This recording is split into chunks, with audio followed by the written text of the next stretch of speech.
we are going to get started here. And so I want to introduce myself. For those of you who don't know me, my name is Kerri Strauss, and I'm super excited for our morning here together. I'm going to go through a couple of housekeeping items. So I did mention the coffee and tea that's out front. We're going to be taking a little networking break halfway through. So we're also, of course, doing introductions. You get to know who's all in the room and make sure that we get to talk to one another during that networking break. And I've heard a lot of great interactions that are often made during that time. So please do take the time to introduce yourself to somebody else that you might be interested in meeting that's here today during that time. The restrooms are also out front at the main area that you came in at the concession stand. So to the right is the women's and to the left is the men's. Feel free to get up if you need to throughout. Also feel free to ask questions if you want to throughout, or anything that you want to add to this. I did bring some papers and pens too, as a way that sometimes people like to ask a question, and maybe not during the session, but during that networking break. If you want to jot down a question, you can just leave it up here and I'll make sure that I answer that during the second half as well.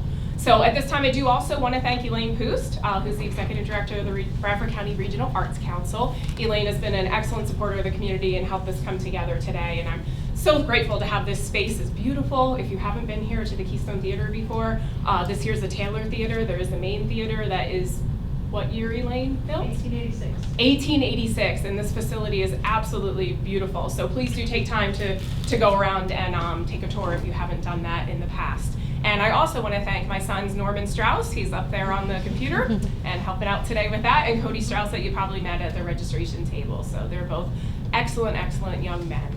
And so those guests take care of all of our housekeeping items. And just to, kind of give a little background information. So here's some pictures of my family. So that's my husband, Norm, and I with our boys, Norman and Cody. And so we moved here to Bradford County back in 2009. And for those of you who don't know me and maybe haven't heard this story, or just kind of a summary of where I've been and what's led me to this point where I'm at today. So in 2009, we moved here. I reached out to the United Way of Bradford County and I asked if they had any part-time job openings.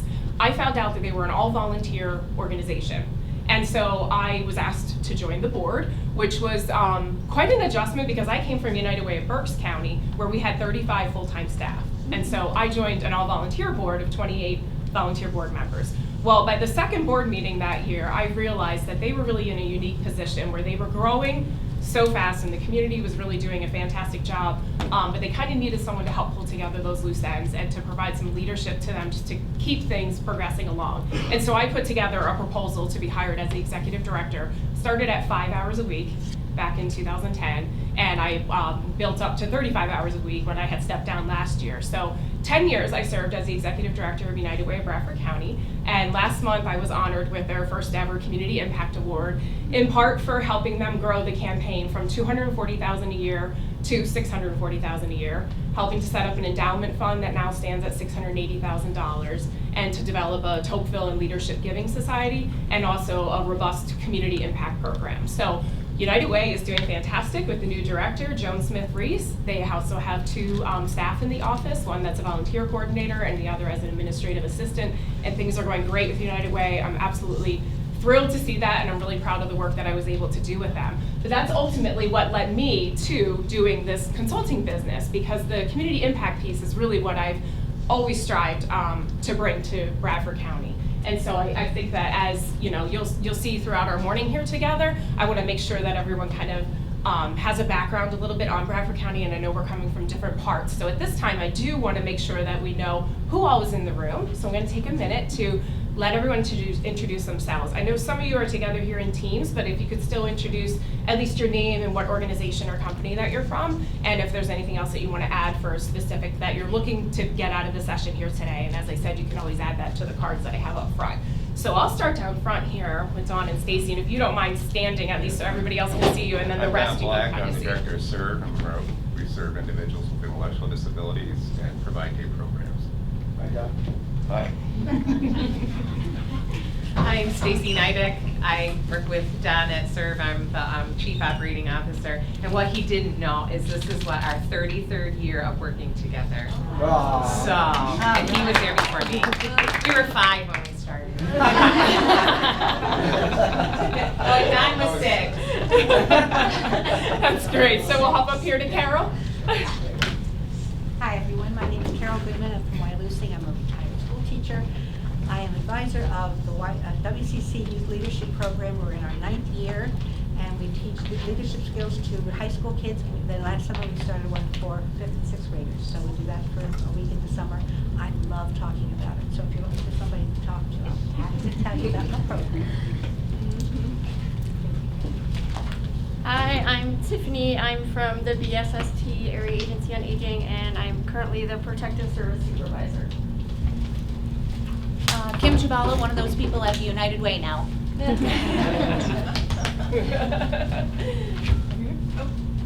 Good morning, I'm Melissa Fleming. I'm Deputy Director at Northern Tier Regional Planning and Development Commission, which I know is a long name. If you don't know, we are a local workforce, economic, and community development agency that covers the 5 counties of the Northern Tier.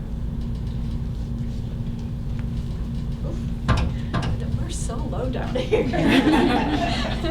I'm Donna Yale, and I'm also with Northern Tier Regional Planning and Development Commission, but I am a career coach at Towanda High School, well, Towanda School District, so.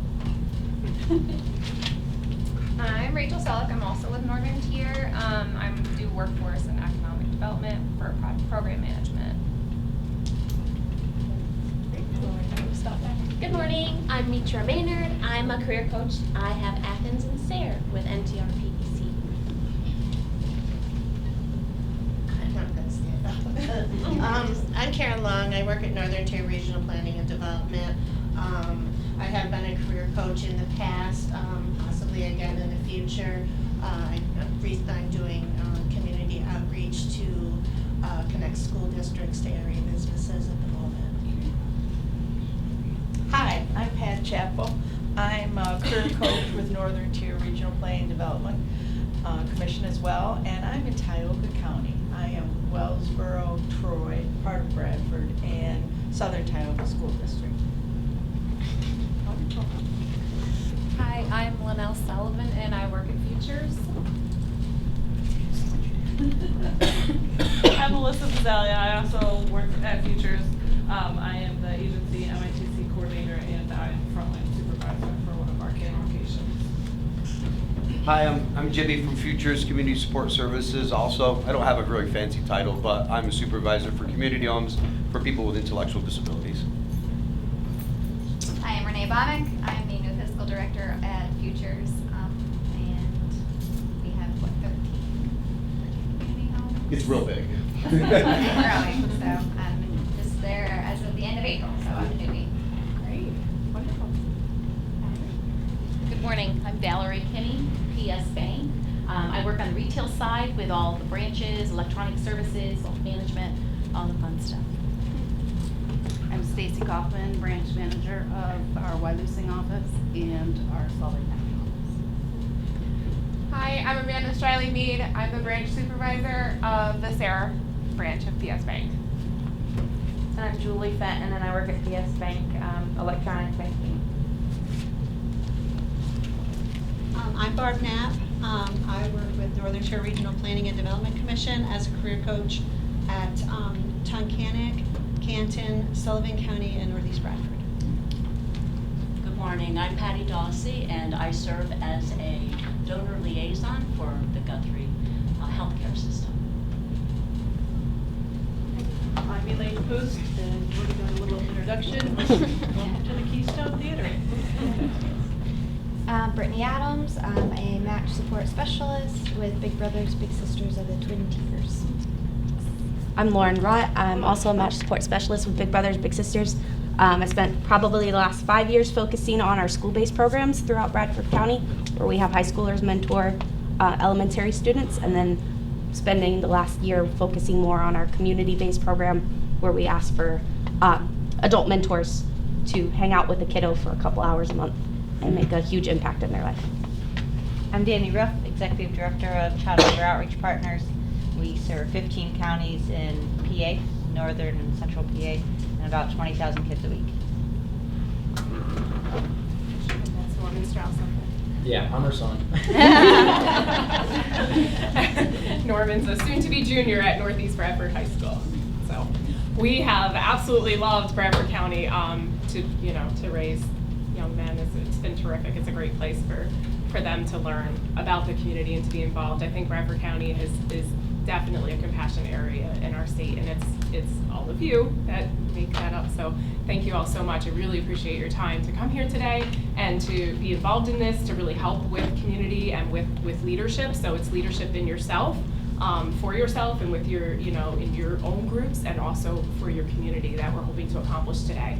So part of impactful leadership is we're going to do actually a couple sessions throughout. Our second half is going to have a lot more hands-on. We're actually going to be splitting into 2 groups. But for the first half, I'm going to cover a lot of our, the skills and techniques, how to motivate teams. We're going to be looking at leadership styles and communication skills, and also stress management, time management, some of those important things. And so, like I said, the latter half we'll get to practice it more hands-on. But at this time, I do want to ask just for 2 volunteers to share something that they're appreciative of, something positive that you're just, today you feel really like you're appreciative for, and you wouldn't mind sharing with the group. Carol, go ahead. I don't know how many of you know Kelly Cole White. She was supposed to be here. How many of you know her, Kelly Cole? She was the Chamber Executive Director. She's now the head of Lackawanna College. And she helped me get started with the summer program for youth leadership. And the plan is that she's going to take it over when I'm too old to do that, but that's not going to happen right away. As old as I am, it's not going to happen right away. But I am so thankful for her, because she has done such an amazing job recruiting kids, and especially the younger kids that I don't really know, the elementary kids, and just helping me pull everything together. And I am so appreciative, and I hope she shows up so we can let her know how I appreciate her. And wonderful. She's a great person. That's great. Thank you for sharing that, Carol. Go ahead. I'm just really appreciative for life in general. It's my daughter's 5th birthday, so I'm just super appreciative of her and all that she entails in her little 5-year-old Spitfire self. There are a lot of lessons that can be learned from a 5-year-old. Yes. I would say mostly too about living in the present. So that's great. Wonderful. Thank you. Well, we'll get definitely you'll see this tied together in another piece as we go along. But thank you so much for everyone who shared. So we're going to kind of get into a little bit of details on statistics. At the registration table, I do have a PowerPoint that I was able to share that has some of these facts. I think this is kind of interesting for people to know. So in case you haven't heard, across Pennsylvania, there are 63,000 nonprofit organizations. In Pennsylvania, the statewide workforce, it's actually 15% of the workforce are people that work for nonprofits. And I know a lot of you work for nonprofits today, so I just want to give a big shout out to people that are really making a difference in the community through those nonprofits. Some of the other stats, we have the $6.5 billion to charity annually. In Bradford County alone, I've run this data many times over the years, we have 132 nonprofit organizations. There's even more if you add in little leagues and PTAs and things like that. But an actual, standalone 501c3, there's 132, which again I think is really impressive considering our county size. And these nonprofits employ over 1,000 people. When we add in that there's over 5,000 people that serve as board of directors or volunteers at these nonprofits, we're really looking at a huge impact. So when the numbers add up, you have over 45,000 people served, and our county population is only 59,700 at the last census. We actually have a shrinking county population. A lot of people that tend to go away to college or are working in other areas. Hopefully they come back when they want to have children and raise them in a wonderful place. But when you're looking at 45,000, just in terms of an impact out of a population of almost 60,000, that's over 75%. So all of you that are here today to learn about, I just kind of wanted to use that as a point to illustrate of how much impact that truly has, that if we can all be, kind of step up our game a little bit to be these amazing leaders that we want to be in our community, and our organizations to be amazing leaders, we're having a really tremendous impact locally and across our whole county. So that's just a little bit of data that I wanted to be able to share with you in terms of the impact that we can all have. So whether you're in the for-profit or the nonprofit sector, you're definitely here today because you're interested in making a positive impact. And I know a lot of you wear many different hats, and you work at this agency, but you volunteer for this one, and you help your neighbors, and we're all doing many different things. And so I think that's really time just to kind of appreciate all the different things that everyone does. And so you're going to hear me use words today like things for motivating your team or for being a leader with your organization. And so I just want to make a reference to, you'll see that this can apply to different things. So ways to be leaders, you can see that in yourself, you can see that in your organization, and then it also applies to the community. So use that, apply that to whatever circumstance that you're thinking of, and I think it'll help you kind of think through the different systems that we'll be discussing today. I've always had a focus on the macro level, the community level of social work practice. I have my master's degree in social work, and so I've always been drawn to this kind of, and I'll just explain to you, because some people haven't heard of this before. So micro level is the individual, meso level is like the systems, you know, your family, your organizations, and then the macro level is the larger, the community system. And ever since I was working on my master's degree in social work, I've always been really kind of super focused on the macro level. You understand that all three of these systems, of course, interrelate. So if you're not looking at the individual and the organizations, then you can't address the community. And so they do all connect.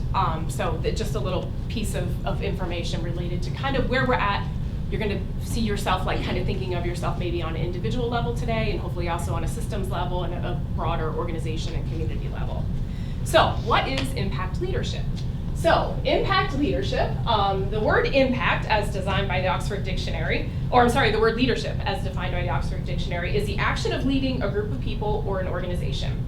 Impact is the effect on someone or something, and the skills or the effect to achieve a goal. So these skills that we'll practice in terms of leadership encompass the ability of an individual, group, or organization to lead. And that's, a way to influence individuals, teams, and others.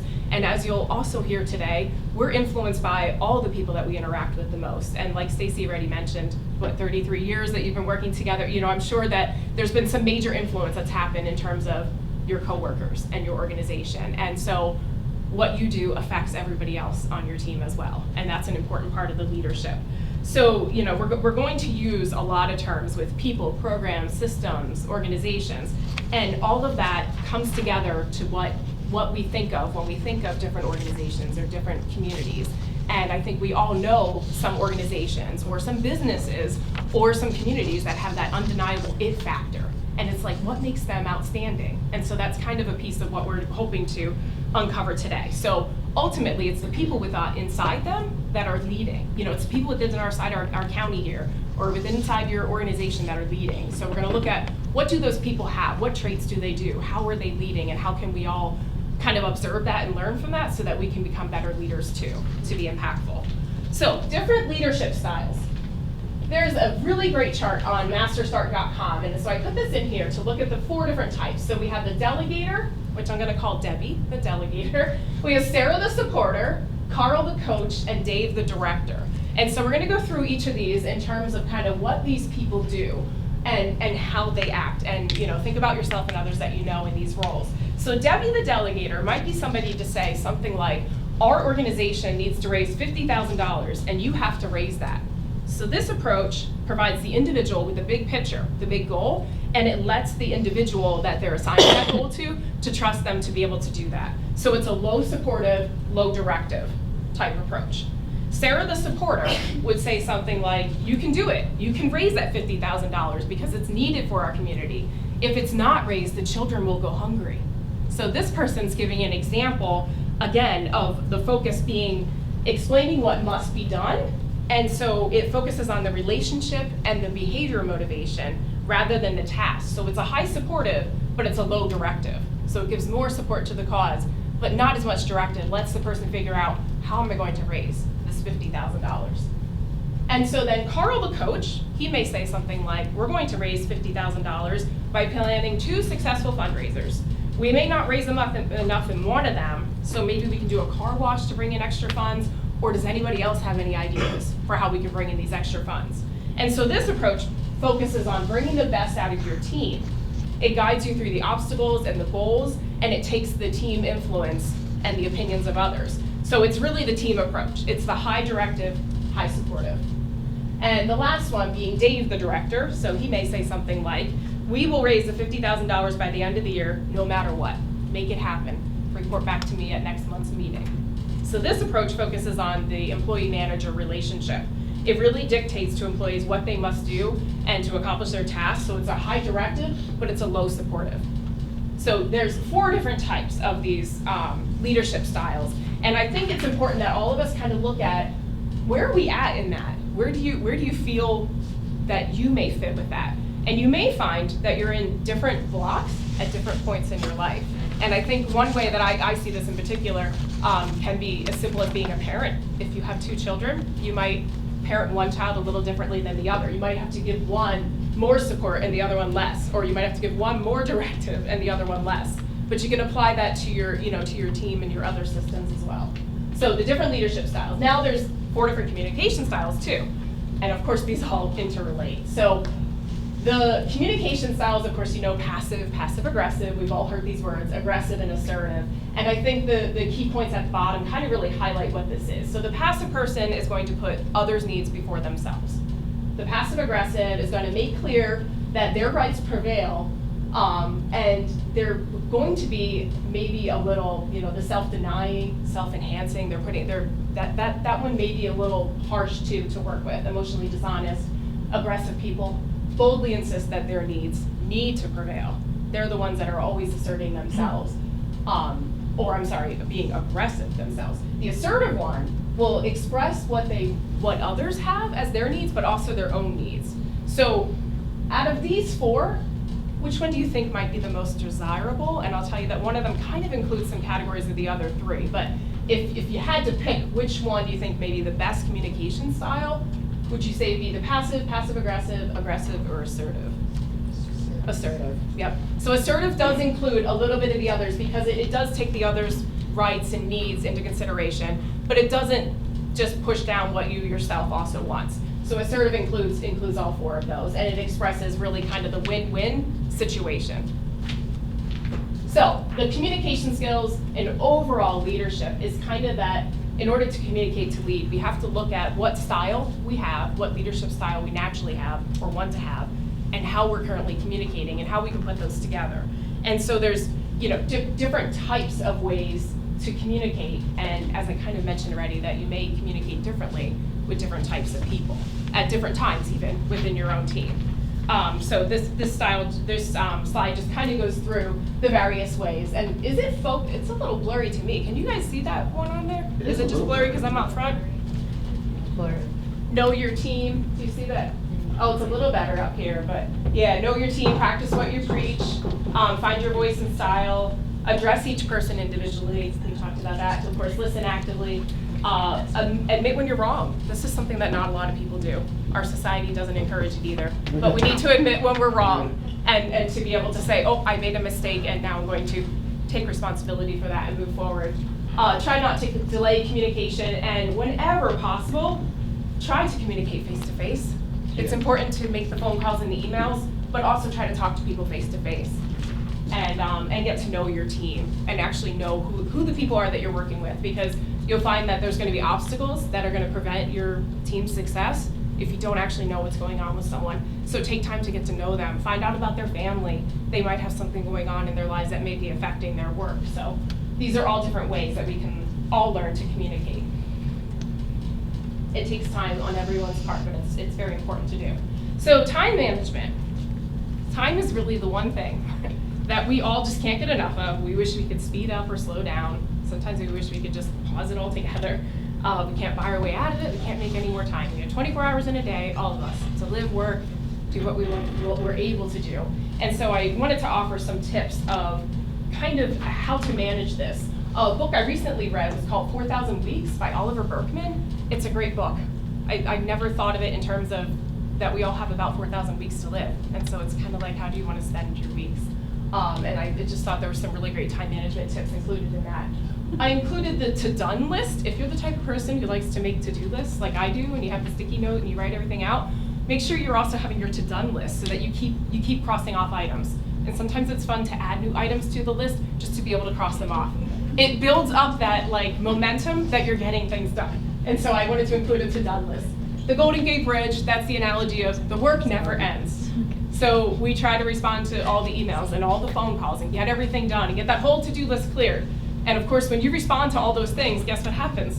People respond back to you, yeah. So it never ends. So the Golden Gate Bridge analogy is that when they start painting at one end, by the time they're finished at the other end, they have to go right back to the beginning and paint again. So think of your life that way in terms of painting the Golden Gate Bridge. And then the good routines. The more that we establish these good routines and try to strive for a balance and understanding that we cannot get it all done. Time management is not something that anyone is ever able to totally manage. The most we can do is just try to establish the good routines that keep us in a better mindset to get that done. So the 4 Ds of time management, this I think is a great way to kind of look, oh, sorry Norman, can you go back to the Ds list? So the do, delay, delegate, and drop. And we can do this in all aspects of our lives. So the things to do, those are the quick things that we can get done off the list. It's important to try to tackle some of those every day. Again, I think it helps build momentum when you're getting some things done instead of having a day that you get totally nothing done. Although maybe from time to time you do want to have a day, maybe not every week, maybe once a month, that you actually choose to not get anything done. But typically you want to at least have some days that you're crossing things off the list. The delay, that's something that I think a lot of us that tend to be already leaders of our organizations have a hard time with, because somebody comes to you and they say, Patty, can you do this for me? This project that came up last minute, and you say, oh sure, I'll get right to it. And you have this kind of understanding that you're gonna do it right away. It's okay to delay. You can say, yes, I would love to do that for you. Let's look at time next week, or let's put that in my calendar for next month, or let's set up meetings down the road. That it doesn't always have to be something that's done right away. So the delay is an okay to have. And again, that's just communicating your expectations of what time frame that somebody expects that to be done. The delegate, this is another hard one for a lot of people. And you know who you are, if you are a delegator or not. But it is important to give tasks to other people whenever possible. You do not have to do everything yourself. Nobody can. So delegate when you can, or drop. So any unnecessary emails, unproductive use of time, things that you can just flat out drop in your life. I actually was recently reading, we attend on average 65 meetings a month. Most people, 65 meetings. So evaluate, are those meetings worth it?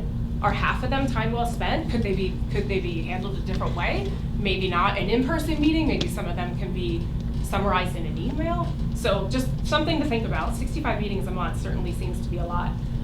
So some time management tips. So we want to set reminders, get our to-do lists, establish good routines, and another tip that I want to add while we're still on this slide is just to act on genuine impulses. So when you're thinking of something, like someone that you want to thank, do it right away. Because if you don't do it right away, it's actually going to add more time.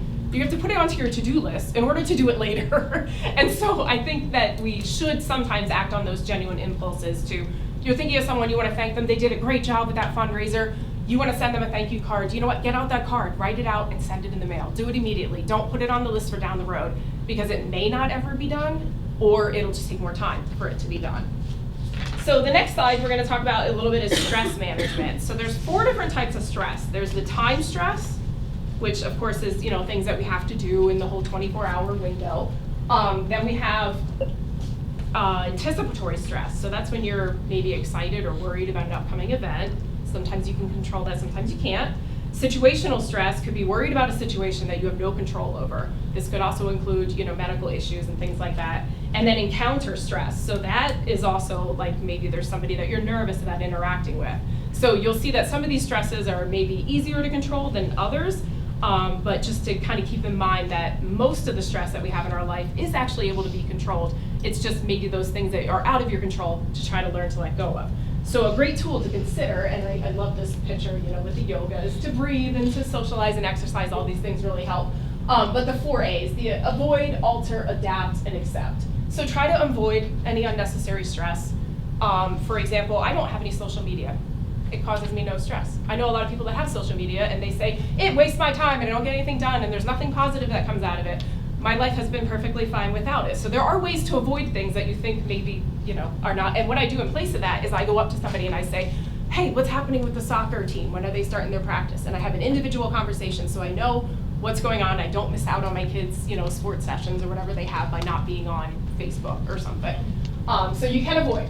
You can alter stressful situations whenever possible, again, that are within your control. And if you can't alter, maybe you can adapt, make them a little different, or the altogether accept. And this one's hard for a lot of people, just to accept the things that you can't change. And we've all heard this again, but just a simple way to look at it, to try to avoid, alter, adapt, or accept. Another key point, wellness, that's listed in the bottom left here, is tiny, but I think it's very important. I think that we all often, when we think about stress, we don't always think about the physical aspect to it, physical exercise that relates to mental health. And I think that it's really hard for anyone to be on top of their game if they're not addressing those things. And so take the time to go for the walk.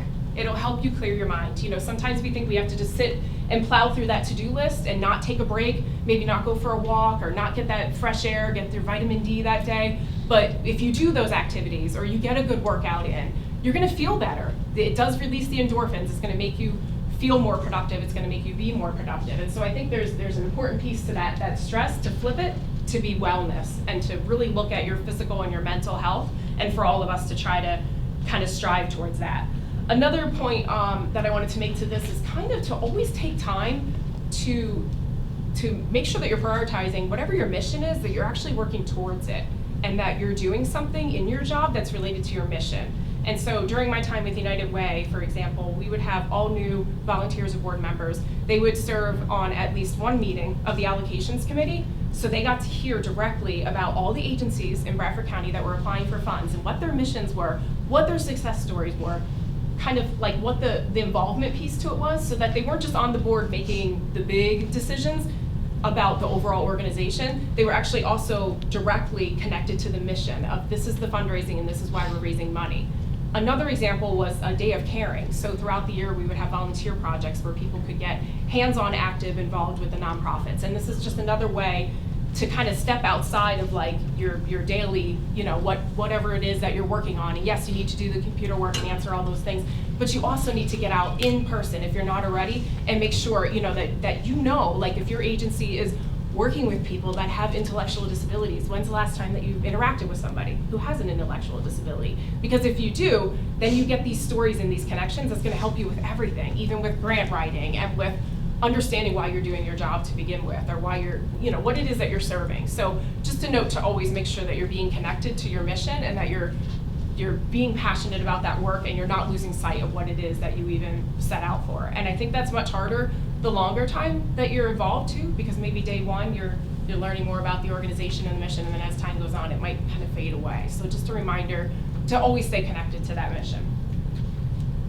So what do leaders do? The main traits of leadership. Number one, leaders earn and give. So they earn respect because they give respect. They earn trust because they give trust. They earn influence because they give influence. And all of this trust builds to accountability. So earn and give, I think, is the number one tactic of an impactful leader.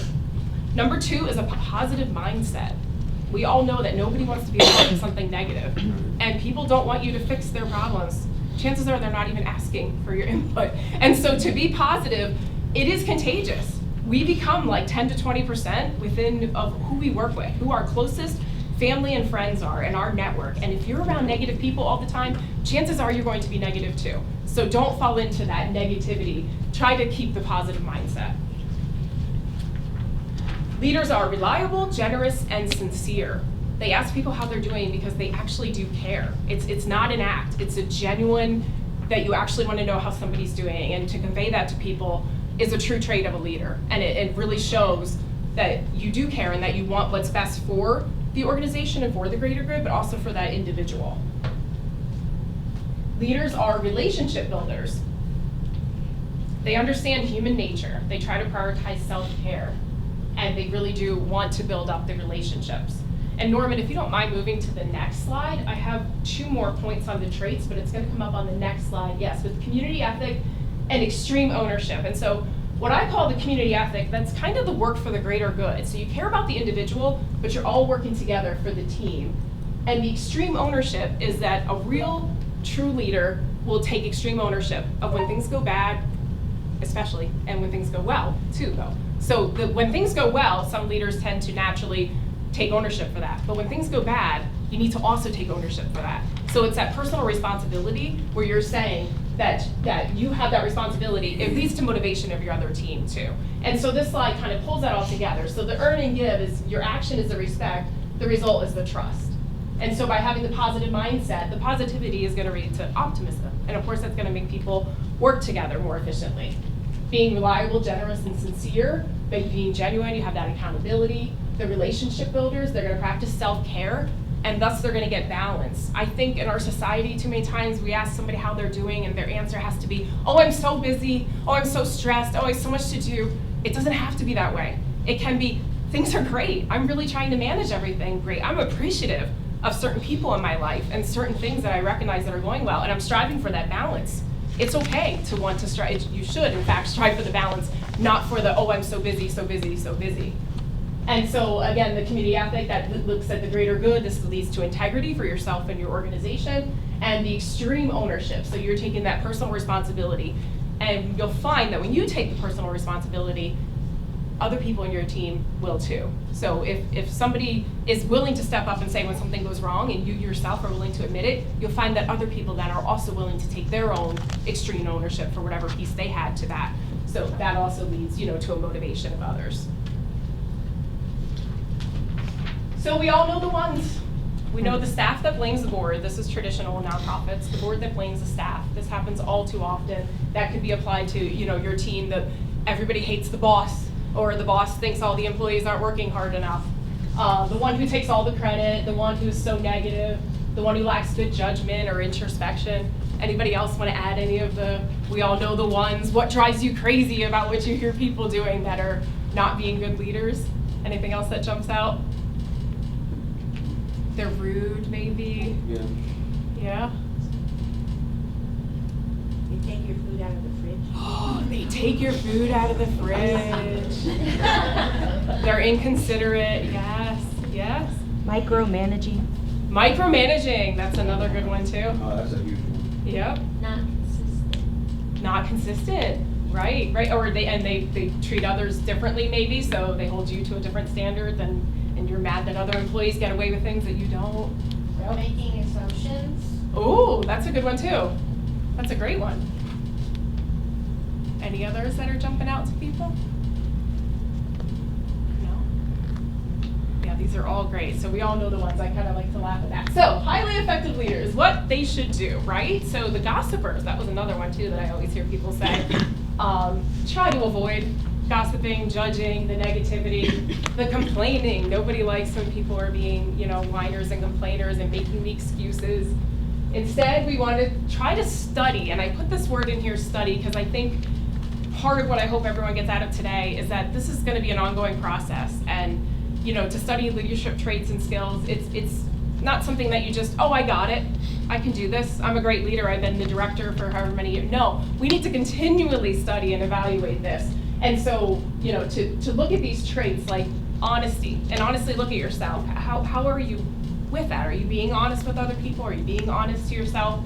Are you really, trying to serve your organization the best and your team the best that you can? Being authentic, having that integrity and compassion. I think everyone, could use some more compassion. This goes back to the asking people how they're doing because you genuinely want to know, but then it also genuinely helps your team so that you can address any issues that may be happening. Making that connection, learning to listen. We have 2 ears, 1 mouth. We've heard that expression.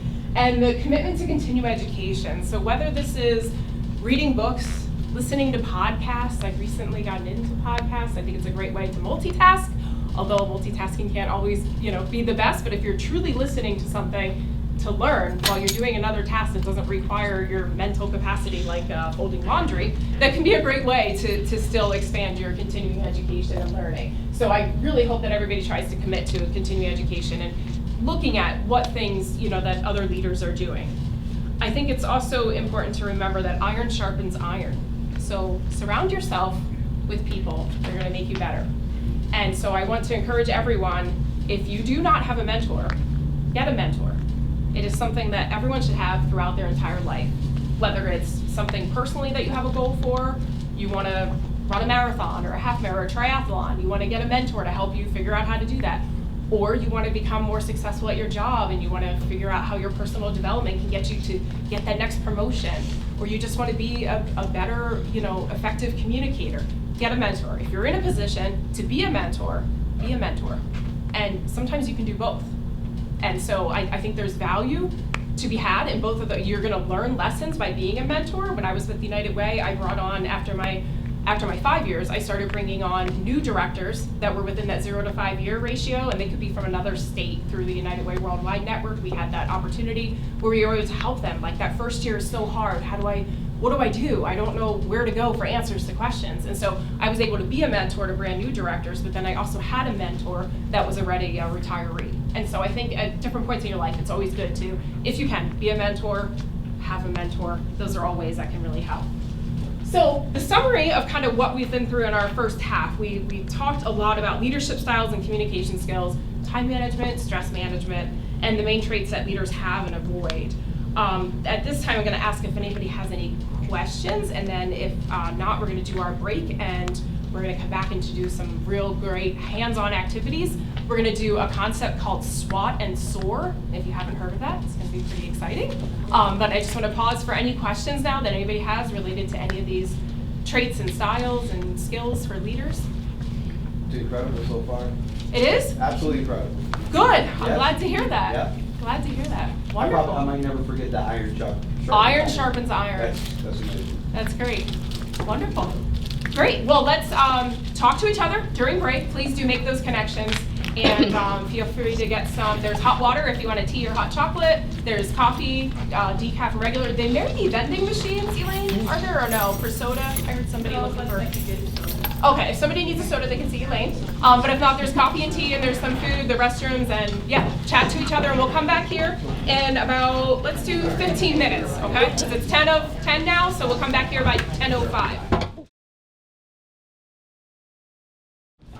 So I've had 3 things that came up during the networking break, and if anybody else has anything to add to that, but I want to make sure that I address. I've been asked by a couple people if there's going to be a follow-up email from today. So I do have email addresses for everybody who RSVP'd ahead of time, and if you're with a team, like the Futures and the NTRDCP, the XYZ, I have your formats, like I know to use, like last name, ad, or etc. But if you had to write out your own name tag, and I apologize, mine fell in the restroom, so I was not able to reattach it.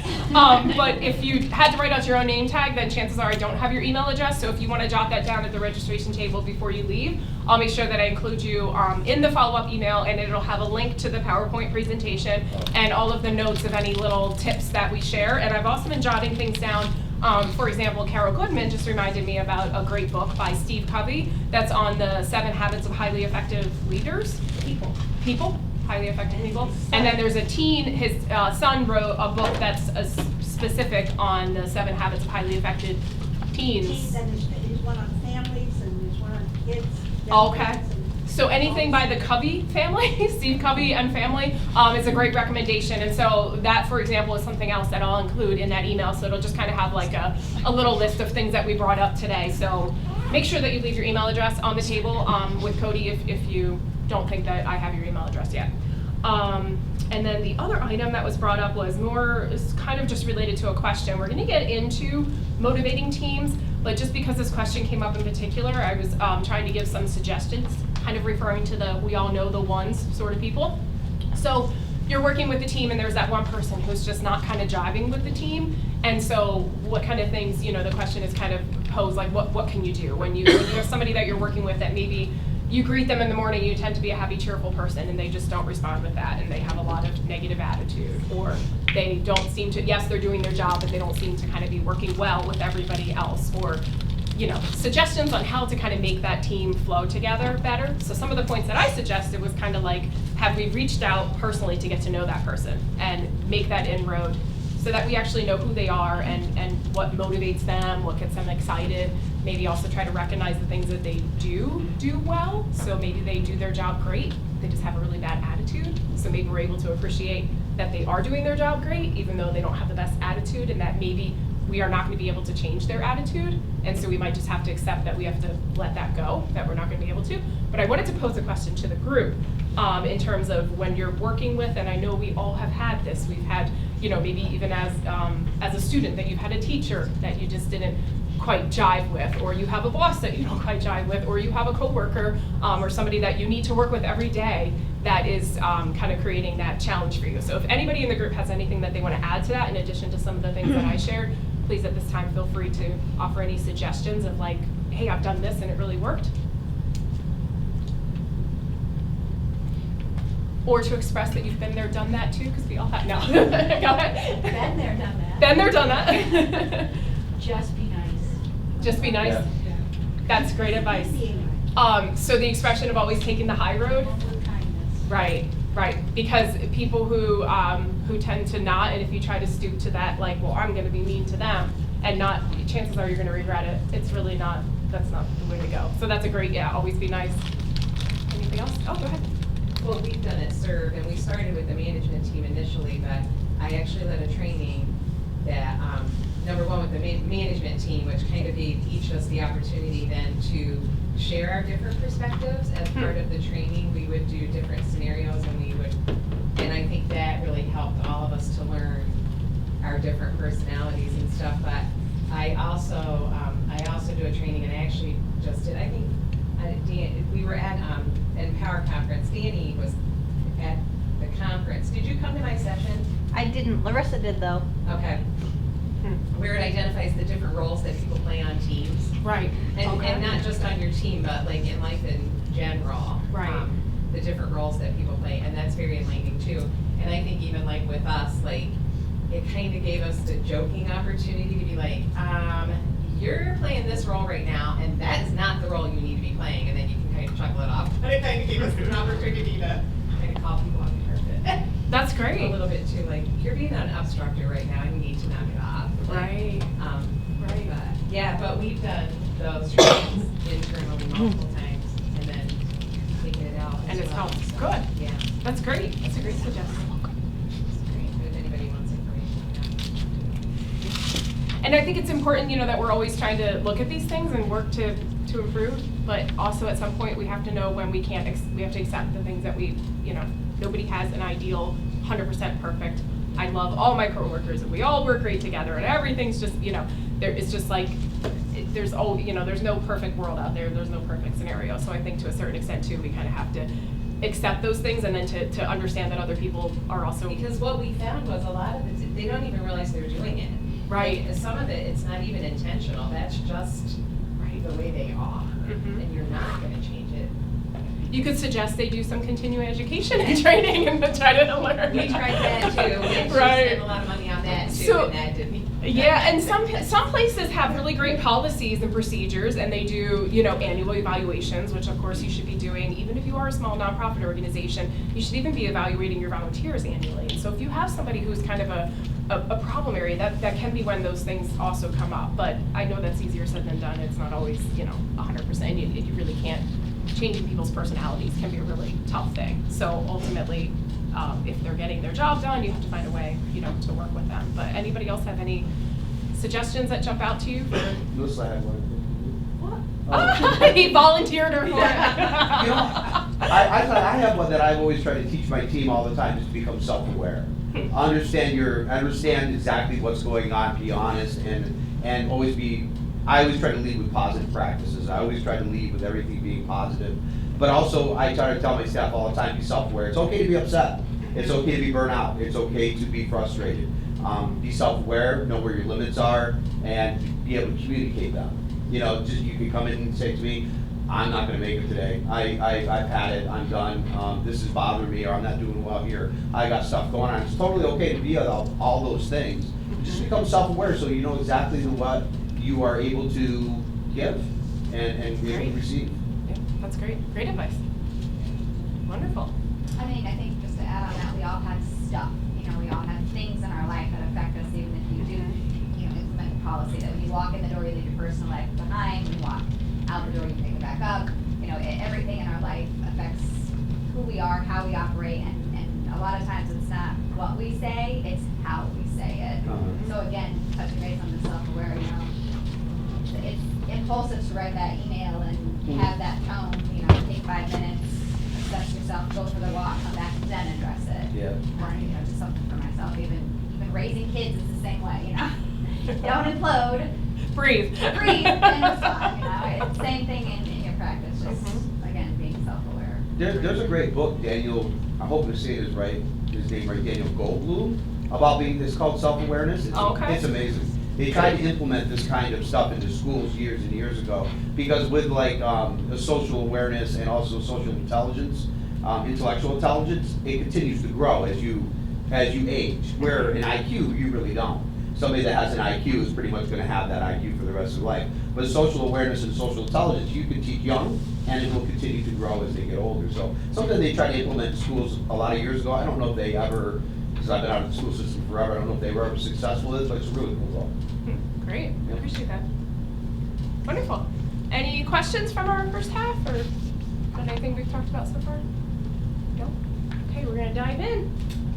So motivating teams, so get to know your team. Some of these maybe that we've already talked about, especially because we brought up different scenarios, but you know, the understanding what motivates people, and different people are motivated by different things. So this can be, you know, kind of tied into that main question too, of kind of like how do we handle certain things, and understanding what motivates ourselves. So we may be striving for something, whatever it may be, that we're trying to make to click. So we have to look at all these different teams, you know, our communication style, our leadership style, what skills we want to develop, and how we want to lead our team, but then also what that person's bringing to the table. And so to make sure that you're getting to know each individual, you know, on an individual level.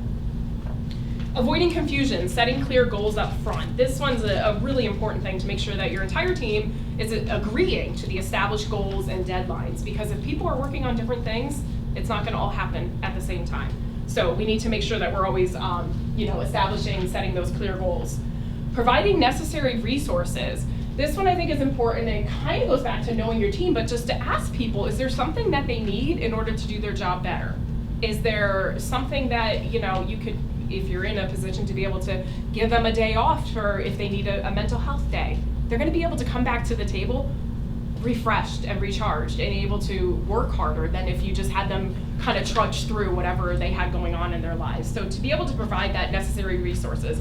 This can also go back to like even just an idea of a flexible schedule. So the last 2 years, a lot of people have transitioned to doing things differently because of the pandemic. So just to evaluate what may be the necessary resources that you need to have now to make the most efficient use of your time. And to have open communication and evaluate the big picture. So the one-on-one conversations I think is a great motivational tool, and that you are having that dialogue with individual team members separately, and then also that the dialogue within the team is happening for that, like the team cohesion too. So to make sure that the communication is happening on all fronts. And so just to kind of summarize that for the overall team success, you want to get to know them, work together to set goals, prioritize your necessary resources, have open communication, and to make sure that as a leader that you're always working towards that big picture and that big goal, and understanding that you may need to interact differently with different people at different times based on what is their motivation too. So we're going to move to a hands-on activity, and to do this I think I'm going to do a simple group A, group B. I'm going to have everyone, might be kind of hard in the front here. I might join you because then we already have 2 and 2. So we're going to start up here and just kind of do, if you want to go A, B, we'll count off, and then I'll tell you what group A is going to be and what group B is going to be. Okay, so if you don't mind starting as A, B, B, A. Okay. A, B, A, B, A, D. B, A, B, A, B, A, B, A, B. Great. And so Danny would be an A. B, A, B. Well, that worked out perfect. If not, Norman was going to get to be in a group. Okay, so if you are in group A, I am going to have you be a volunteer or an employee who has just received a major medical diagnosis, or you have a family member that received a major medical diagnosis. And you will need to, hopefully, have some time off work to deal with that. Or maybe not, depending on the situation and what it is. So you just received this major medical diagnosis and you're trying to navigate through it, or you had a family member who did. If you're group B, you are the person who is their supervisor. So if you're an agency that has staff, you're the CEO. If you're an agency run by volunteers, you're a board president. If you're, you know, whoever's in charge of that group. So I want you to talk, we're gonna do 2 minutes quick on how you would handle that situation and what you would say to that team member who has come to you with that news, okay? So, go. So do you want to be A or B? You can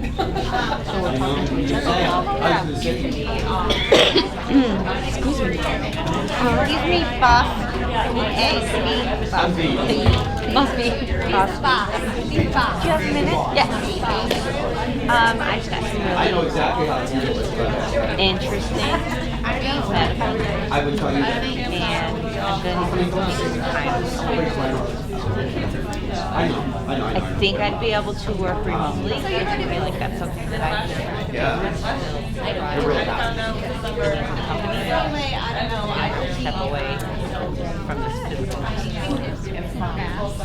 I'm 100% comfortable with Okay. Everything that we need to do can be done remotely. So, for the most part. Everything can be done remotely. Well, that was pretty easy. Thank you. I appreciate your understanding. Bye. Bye. Peace out. Go do remote. But I'm trying to think if I was in a role, then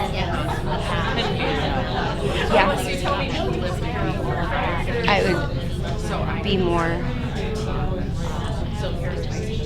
like, okay, let's adapt and see like what could we have to do that remote, and like how can we rearrange people, rearrange things to be able to do those types of things.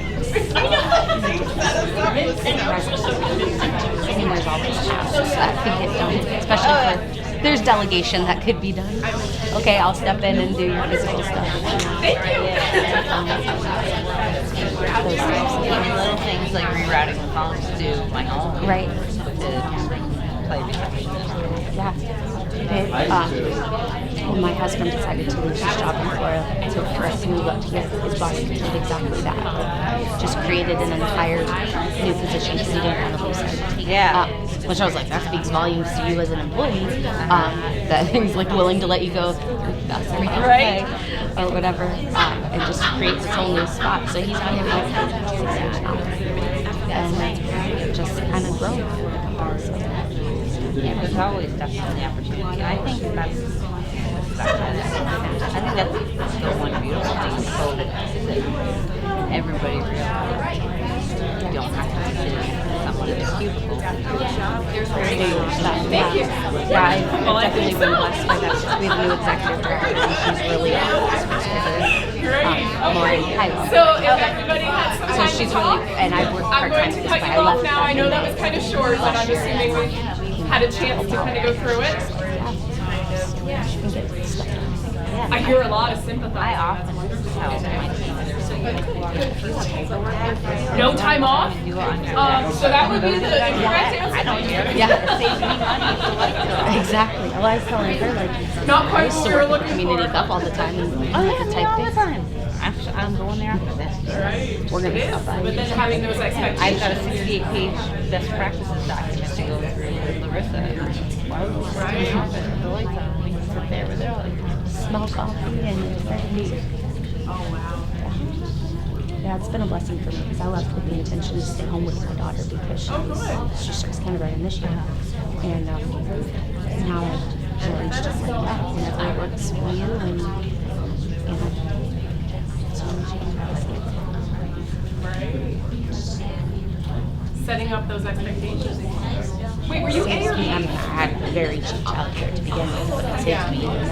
I don't have to send her to the babysitter unless. All right, we're the going mother to wants reconvene here. So if I can call on 2 different groups to be able to share any tips that you heard, and it can be from a group A or group B. So anybody who would like to share what you said, I've heard a lot of course, empathy. Everybody understands the situation. We're hoping that the answer wasn't too bad. Show up for work and do your job anyway, because we know that that's probably not going to get us very far. But for any tips and suggestions that you heard of what came up, Patty, go ahead.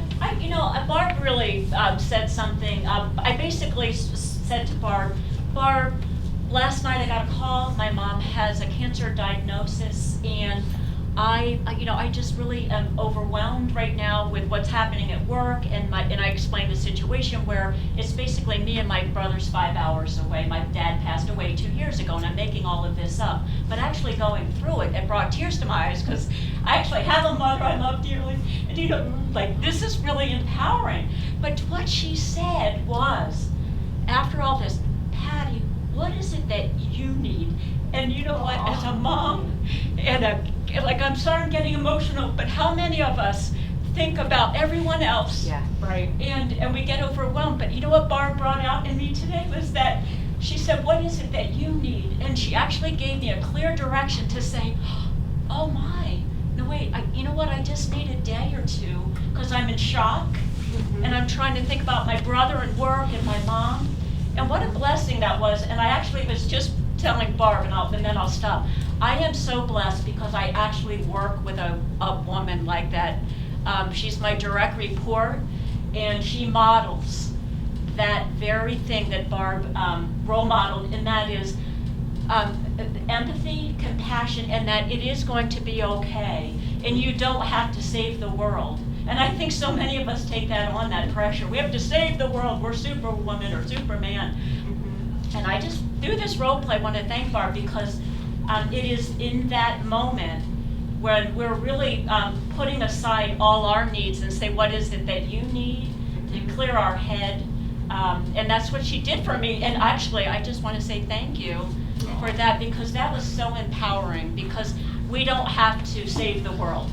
And sometimes we need even a 24-hour break to say, what is it that I need, so then I can love my family the way I want to love my family, and be the team player and the wife, etc. And so that simple exercise just was That's very great. empowering. So thank That's you. remarkable. I'm glad, and I was just so moved too with you sharing. I mean, I think that's phenomenal just to hear, and what an amazing reaction to go back to say, what do you need, instead of putting the needs of oh no, well now what's this gonna do to my job, and how am I gonna, and we're all gonna have to work harder. It's being that whole team player and the team approach, and for her to say that to you in that scenario, Absolutely. that's remarkable. So I think kudos to too, Barb. just one thing too, is sometimes, and I carry this, I have so much pride, and it's hard for me to ask for help. And that is pride, and people want to help us. Right. It's a gift when we can come alongside and help someone out. And I'm learning that as I get older. It's like I need help, and I need to put my pride aside. And so, thank you. And it's reciprocal, because when you want to help people, then they want to help you. Yes. And you show somebody that you care for them, then they're gonna start to care for you. It's a reciprocal relationship, and it helps everyone, the individual and the group. So thank you for sharing, Oh, Patty. thank Really you. appreciate Sorry I that. got emotional. No, not at all. Barb just brought the best out of me.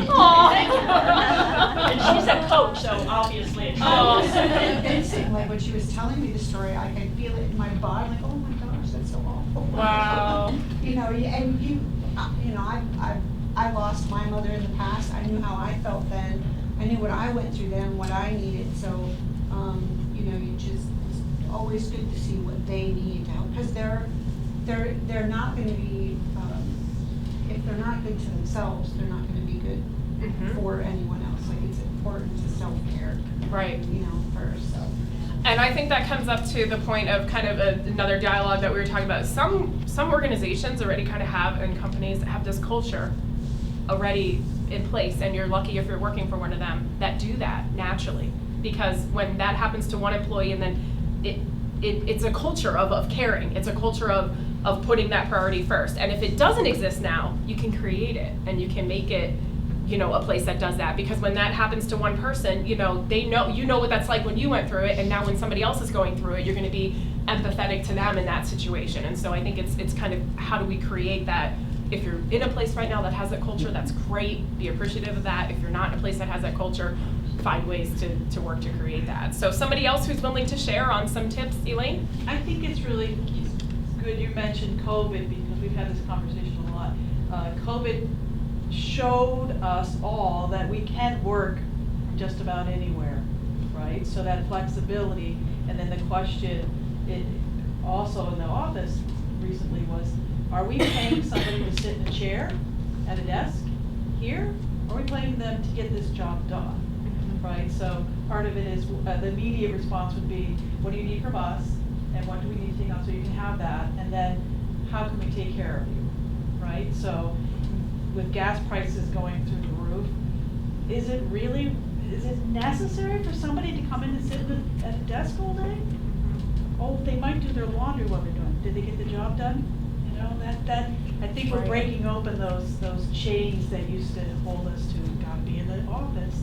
Right. And we're all more friendly, we're less stressed. It's just a nicer way and place to work when you have that flexibility. You don't have that, we gotta be at your desk. Right. And you may find that they're able to make a better impact in their job by not being behind the desk, because they're actually maybe out in the community, or maybe they're saving the gas money and driving back to work, and now they're financially not as burdened. So there's a lot to kind of unpack, I think, But within there's a that. lot of And trauma everywhere, you know, Right. just as I had a cancer diagnosis, traumatized. And now I can't pay for gas, and now my grocery Right. side is $45 instead of $25. Right, great. Wonderful, excellent. So we will go on to our next activity. We're doing the same ABAB. And so, well, yeah, let's do the same ABAB, just for simplicity's sake, but flip. So if you're an A, you're now a B, and if you're a B, you're now an A, okay? So in this scenario, this is our second activity. So if you are A, you are the CEO, board president, whoever leads your organization, your team. If you are B, you are a person who has recently come into some money, an inheritance. And you want to know why you should select Group A's organization to receive your donation. I think this may be interesting. So let's see in your scenario, if somebody has recently come into some money, what kind of reason should they select your organization? I'm not good at So that go. stuff. That's not my job at all. And if you're a company, you can do it on financial advice too. So why should somebody donate a portion of the money? No.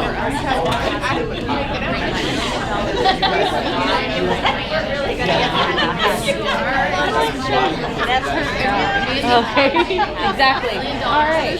I'm gonna tell you something right now. I started. I'm not gonna say congrats because it's probably someone died. You're into your passion. And you know, money there, you can change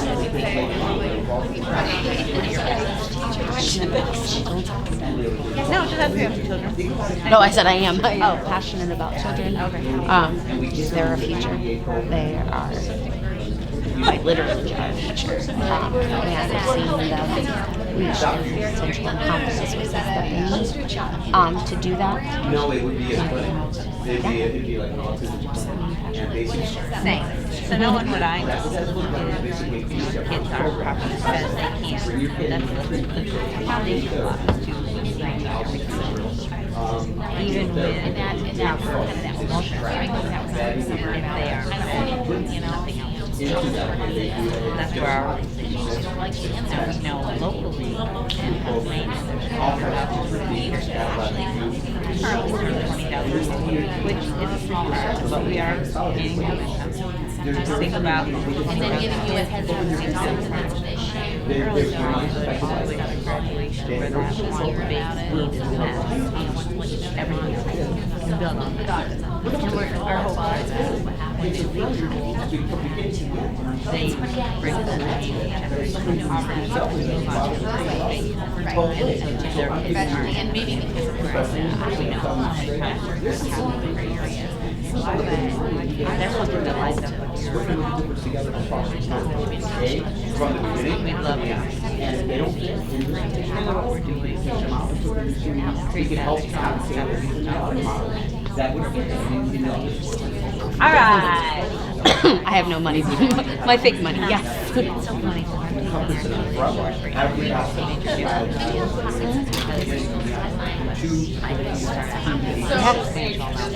Certain. Yeah, so that makes sense. Okay, so are you ready to share?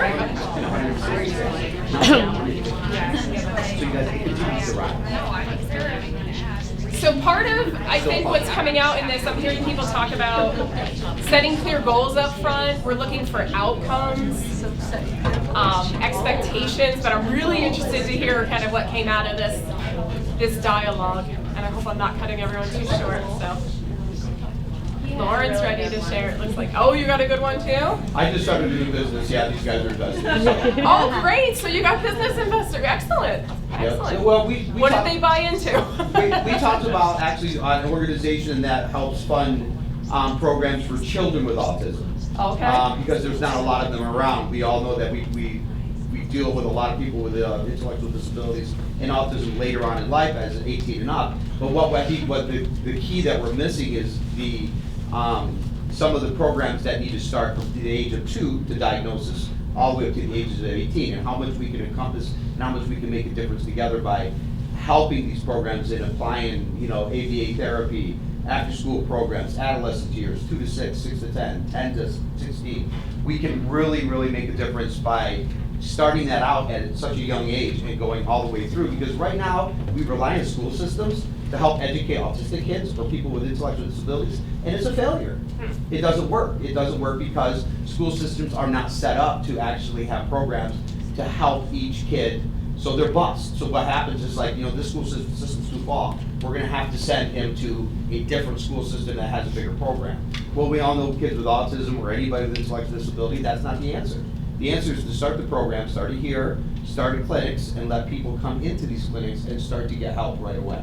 And I think that is what I just sold these guys, and they're gonna, so we're gonna start a company, I guess. Look what came out of today's workshop. Yeah, it's not a nonprofit, Don Black, so. Don't tell on me. So identifying a need and finding ways to meet that need, yeah. I think advocacy is a really big thing for kids with autism, because I think it is just something that, and I don't think the field, I think people like Don Black, to be honest with you, he's very inspirational. He's been a big mentor to me, you know, being a male figure in the field and stuff like that. But I think that when they're 18, with people with intellectual disabilities, when they're 18, sky's almost the limit. They get their SSI, not that it's a lot, but also they get waivers, which helps them live a everyday life. But the problem is when they're kids, they don't have that. You know, their SSI is affected. You know, they don't have consolidated waivers. There's just a lot of things that aren't there. That a lot of their basic needs and their wants and their programs are paid for from insurance. And you know, insurance companies struggle with, you know, paying for those kind of programs, especially at young ages. So I think that there's something there, and it should be definitely looked into. And I think that that is something that, and I'm telling you as a father of a child with a disability, of a kid with autism, I've seen it, and I've seen it from the beginning to the end, and I've seen it just not work. You know, when he was younger. So I think he would have been more, better prognosis, enjoyed school better, been successful at school, social, everything would have been better if there was something else there. Right. So. Great, thank you for sharing. And do we have Lauren up there? Your hand? Yeah, so I was the one with the money, and Danny was talking to me about that, and I liked how she started off with just asking me, you know, what are my goals, or what am I passionate about, type of thing. And I shared that I'm passionate about kids, seeing them reach their full potential and having the resources to do that. And she seamlessly connected what CHOP does and how food is a basic necessity and nothing else can really happen until those basic necessities are met, and how her agency or organization meets those needs, and that can tie into my goals and passions. Wonderful. And that goes back to knowing, you know, the know your team, it's knowing your people, getting to start with what can I do for you. That's excellent. Thank you. So we're going to go into our SWOT SOAR analysis. Who here has heard of SWOT? Most people have probably heard of SWOT. Have you heard of SOAR? No. So SOAR is the newer SWOT. I don't want to throw out SWOT.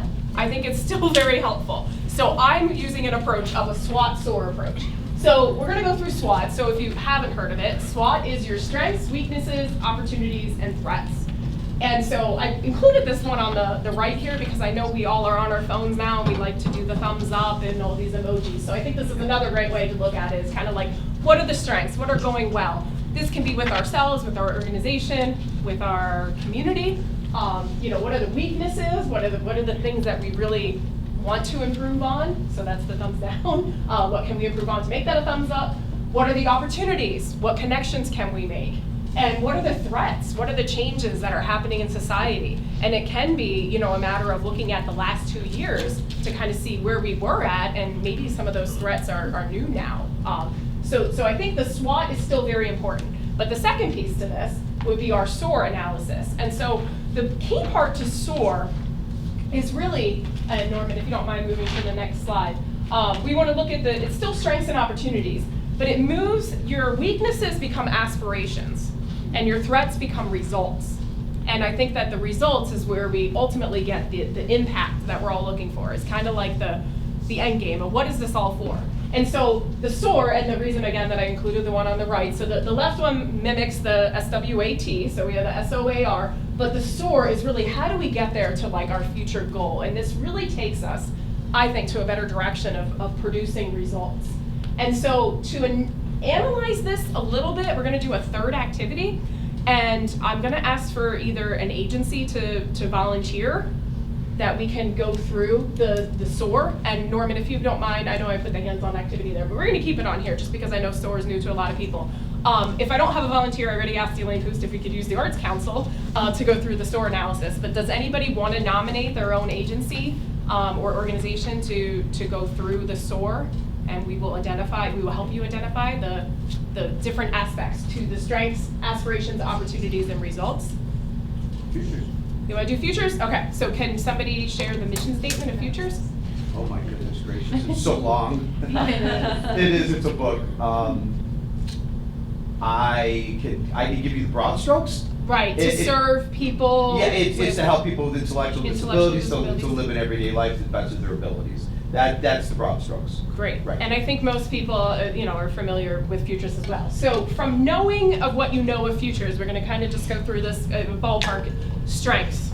I know that futures has a great reputation in the community and that you're certainly serving a vital need, but does anybody else think of any strengths when you hear futures and the work that they're doing? Any strengths of that agency? And of course, people that work there would know more of the internal strengths, if you really have like amazing management or you're, have outstanding volunteers. But if there's anything that anybody wants to share on a strength that you think of with futures? Sounds like their team. A team, and they're here today and they're continuing education. That's great too. Great. So some of the aspirations. So to include with aspirations is, what do we care deeply about? Who should we become? Where should we go in the future? And what is our compelling story?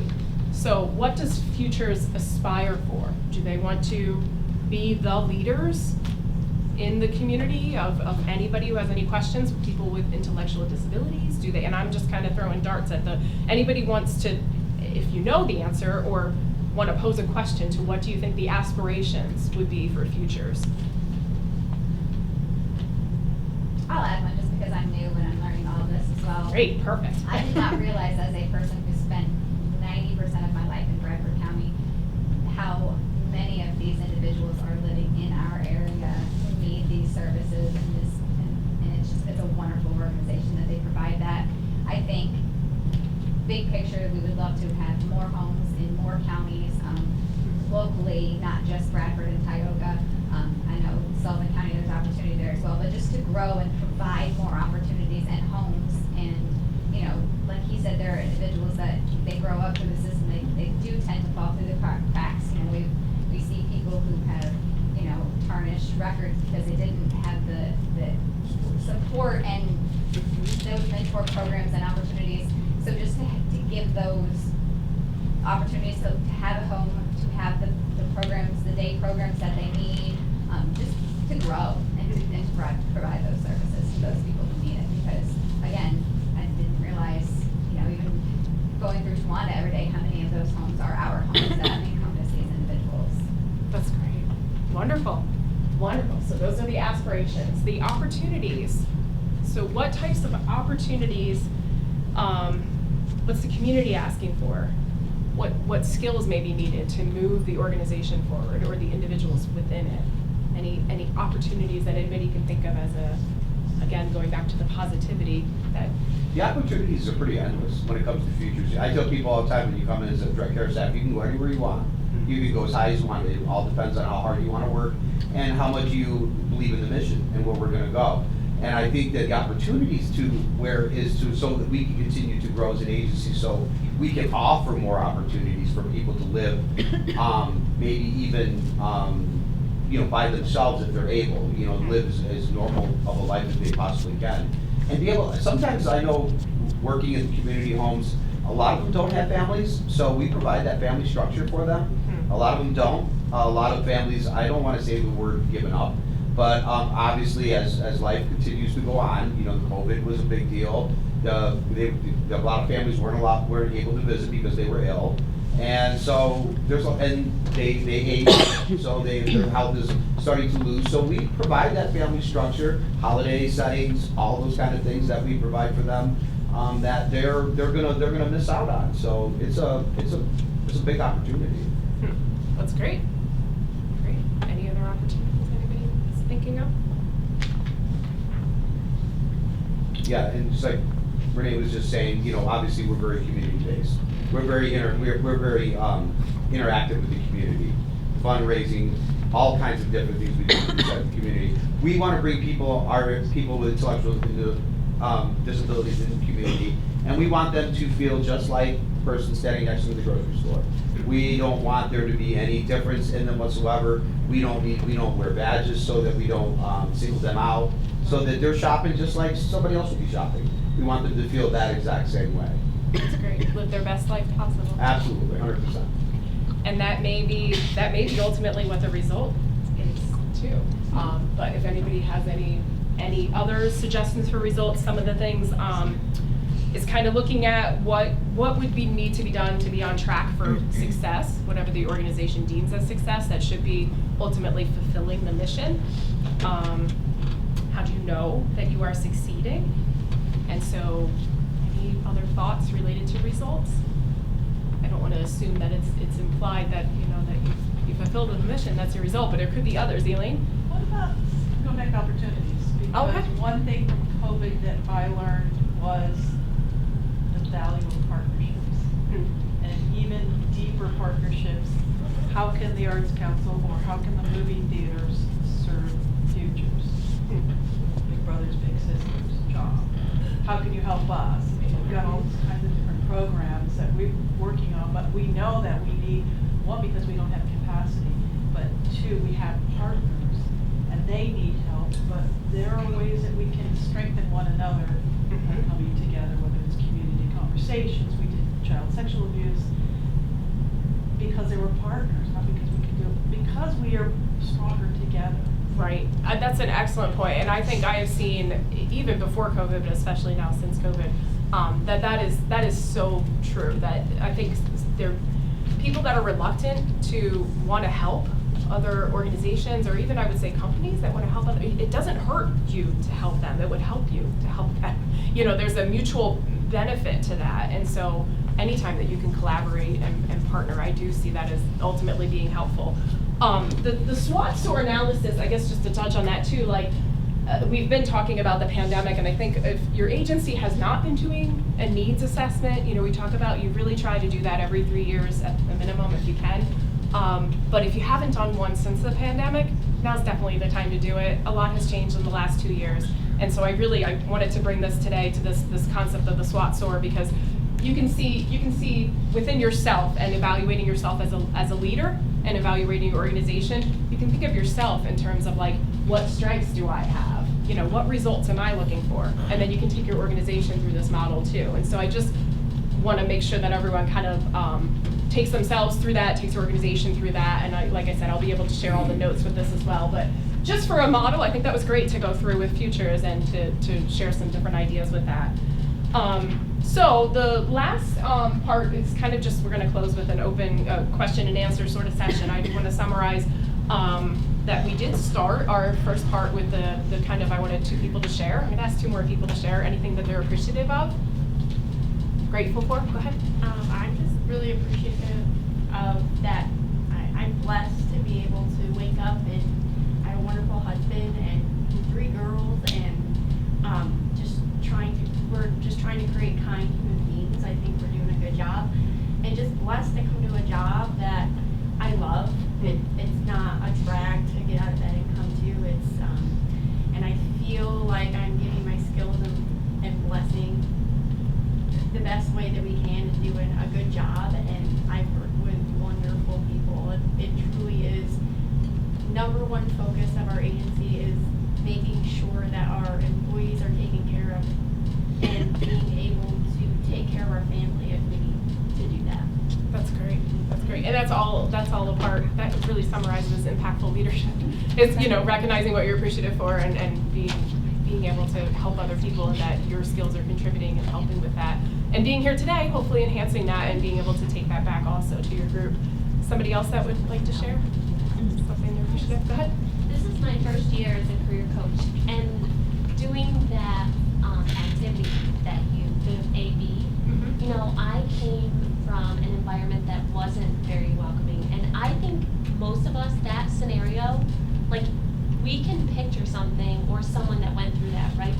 so much made up.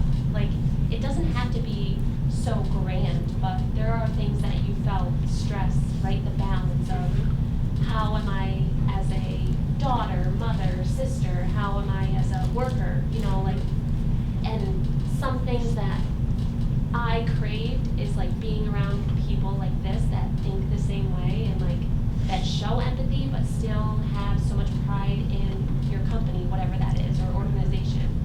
So I don't know, I'm thankful to be around kind of this type of presentation because I was challenged. Like I was a, I guess, a manager or leader in my previous life, but what I learned was what not to do so much as what to do. I didn't feel right with how the business was going, right? So knowing that you can still make a difference but still have like care about people around you, you know, is very important to me. So thank you for proving that it wasn't crazy thinking, I guess. It is not crazy thinking, and everybody's here to join you in that same line of thinking. And that's in part, I think, too, what makes this a really remarkable place. I hope that you feel that positivity, that there's a lot of people that do care, and that are in that same boat that you, you know, same mindset that you are. Wonderful. Well, this was, I think, time well spent. I hope that you all enjoyed it as well and feel that it was time well spent. I do, you know, I started the session kind of with having two people share, and I wanted to end it with two. I think that's just another great way that if you're able to incorporate that into your daily life, whether that's at home, sharing at the dinner table, or that's at your team meeting, just to set that tone. It creates that positivity. It gives people an appreciation for kind of where they're at and what they're doing. And Cody, if you want to grab the surveys on the end here, Cody's going to pass out surveys of our workshop just so that I can also get some feedback from today. So please do take time to evaluate the session that you had today. There's a part at the bottom if you, and there's pens up front if you need them. There's a part at the bottom if you have any ideas for future workshops too, and any other takeaways, that if any comments that you want to include. So yes, I do. I thank you so much for your time. I hope that we're able to integrate some of these leadership lessons into our daily practice. And I want to let everyone know that I do have consulting cards on the table here and at the registration desk. And I'm offering several different workshops. I do have another one coming up locally in Towanda. It's at the Lackawanna College Towanda Center. That'll be on September 14th. And I'm going to do a Passion Without Burnout workshop. So if anybody's interested in coming to that, it'll be similar to today's session, a $10 fee at Lackawanna College. They're all live? No? Yes, live. No Yep. Zoom? Okay. I do Zoom as well. Okay. And so I have flyers on the table out front, and you can see my website. I have different workshop topics. So, you know, I can make customizable workshops for any type of session too. And if you're interested in having today's session brought back to the place that you work, and you want to do something maybe with your staff there or your board there, I included on that that I'm just going to do for the rest of, I wrote summer and fall, but really it's the rest of 2022. It'll be a half price workshop too. So normally the price would be $200 for that. It'll be $100 half price for the rest of the year if you want to have that type of workshop brought directly to your own company or agency, and then we can get really specific about what things, you know, you might be experiencing and addressing, so that we can work more personally one-on-one with your organization. So I have those September flyers out on the table, and I have the overall Taking the Next Step workshop flyers that are also on the table in my business cards. And I think that actually wraps up everything that we had today. I thank you all so much for your time and being here and your commitment to the community. So thank you. I really appreciate it. Any questions at all, you can feel free to come down to me. I'll be hanging out here, or you can visit with Norman and Cody as well. And feel free to take any tea and coffee and things like that. There's bananas like on the table. Sure, yes. You get a poster somewhere? Yes, we are. Hi, buddy. Excellent. Well, it's all true. It's all true. I've always looked up to you. Always have. Yeah. When I came to this field, it was all like a couple of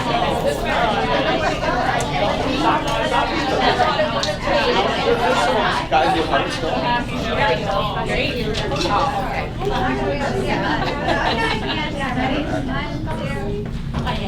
Okay. Thank you. Oh, up here in the whole sweater. You want one? Send that to you too. All right. Okay. I think she could point you in the right direction. That's amazing. That's amazing. Now, no, now this one. Not that one. Yeah.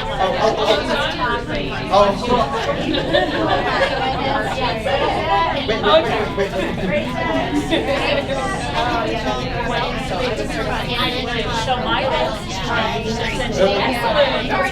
Thanks, guys. Found this great news though. Thumbs up for it. Yeah. Thank you. It's good to see you. I'll be in touch now. You can put them here for the registration. It's fine. Thank you. Thank you. It's so needed, man.